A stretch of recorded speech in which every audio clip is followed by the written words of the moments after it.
కలిగినటువంటి సామర్థ్యమును, కుటుంబాన్ని, సమస్తమును దేవుడు ఇచ్చినా కూడా ఏనాడు దేవుని పని చేయాలని ఆలోచన చేయాలి.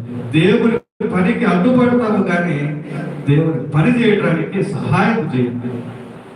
ఎక్కడ ఉన్నది మరి నీ యొక్క ప్రేమ, దయ, దాక్షిణ్యము? ఎక్కడ ఉన్నది నీ కుటుంబం పట్ల, నీ యొక్క ఎదుటి వారి పట్ల? ఏమి కనబడుతూ ఉన్నది? ఏమి చూపిస్తాడో? ఎలాంటి మనసును కలిగి వస్తాడో? క్రీస్తు ప్రభువు వారు ఆయన యొక్క సేవ జీవితం మనం చూడగలిగితే లూకా సువార్తలో 13:17 వచనంలో మరి క్రీస్తు సుమారు క్రీస్తు శకము మరి 70-80 సంవత్సరాల మధ్యలో ఈ లూకా సువార్త రాయబడింది. దేని మీద ప్రాముఖ్యంగా రాయబడిందంటే కరుణ, స్వస్థత పరిచేటువంటి కార్యాలు, బలివీరులను పట్ల ప్రేమను. ఇది ఎక్కువగా లూకా సువార్తలో మనం గ్రహించగలుగుతాం. ప్రేమ, జాలి, దయ, కరుణ ఇవన్నీ కూడా మరి లూకా రాసినటువంటి వ్యక్తి ఆ బుక్కులో ఉన్నటువంటి సారాంశము వీటిపైన ప్రాముఖ్యంగా చెప్పబడుతుంది. మనం చూస్తే సంఘటన జరిగినటువంటి స్థలము మనం చూస్తే సమాజ మందిరం, అది యూదుల సమాజ మందిరం. ఈ సమయంలో యూదులు ప్రతి సబ్బాతు అంటే శనివారం రోజున మరి మందిరంలోనికి చేరి దేవుని వాక్యాన్ని మరి వినేటువంటి వారు వినేటువంటి టైంలో ఎవరు కూడా ఏ పని చేయకూడదు ఆ దినాలు. కానీ మరి క్రీస్తు ప్రభువు వారు 18 సంవత్సరాల నుండి మరి నడుము వంగిపోయినటువంటి ఆ వ్యాధి కలిగినటువంటి వ్యక్తిని ఆమెను కరుణించి ముట్టి స్వస్థతపరిచినాడు. ఆమె పైన దయగలిగిన జీవించినాడు. ఏ పని చేయకూడదని ఎవరి ఉద్దేశము ఇశ్రాయేలుల ధర్మశాస్త్రములు రాయబడింది. అయితే క్రీస్తు ప్రభువు వారు వారిని అడుగుతున్నటువంటి ప్రశ్న, ఒకవేళ మీరు సాకుతో ఉన్నటువంటి గొర్రె, మేక, ఎద్దు ఏవైనా కానీ ఆ రోజు పస్తులు ఉంచుతారా లేకపోతే నీరు తాగడానికి వదిలేస్తారా అని అడుగుతారు. వారి యొక్క సమాధానం ఏంటి? వదిలేస్తారు. అయితే ఈమె 18 సంవత్సరాల నుండి విముక్తికై బాధపడుతూ హింసపడుతూ మరి ఆమె జీవిస్తున్నది.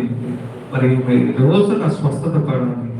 ధర్మశాస్త్రము కంటే ఒక వ్యక్తి మరి విముక్తి పొందటము గొప్ప కార్యమని యేసుక్రీస్తు ప్రభువు వారు గ్రహించగలిగినారు. మరి నేటి దినాల్లో మనం వేటికి ప్రాముఖ్యత ఇస్తా ఉన్నాం? సంఘ కట్టుబాట్లుగా, దేవుని యొక్క నిర్ణయాలుగా, దేవుని ఆలోచనలుగా, మరి మీ యొక్క ఊరిలో ఉన్నటువంటి కట్టుబాట్లుగా దేవుడు చెప్తున్నాడు.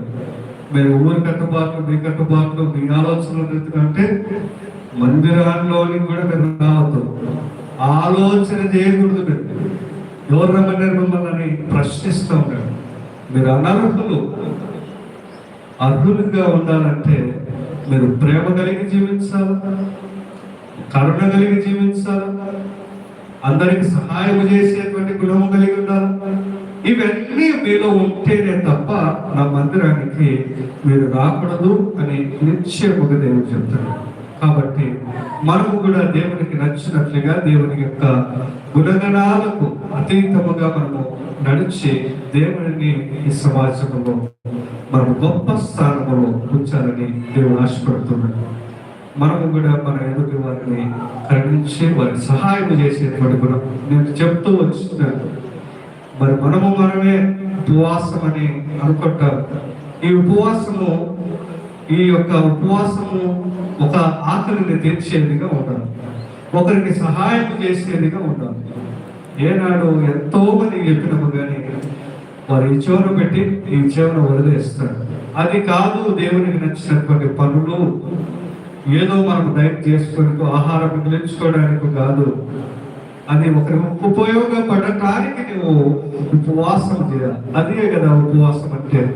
మరి బట్టలు లేని వారికి బట్టలు ఇవ్వడము, వసతి లేని వారికి వసతిని కల్పించటము, ఏదైతే లేదో అది వారికి ఇవ్వగలిగేదే ఉపవాసము. అది దేవునికి నచ్చినటువంటి ఉపవాసం. ఇవన్నీ చేయలేనటువంటి ఉపవాసము, ఎంత పస్తులున్నా, ఎంత తినకపోయినా, ఎంత దీన స్థితిలో ఉన్నా మీరు చేసేటువంటి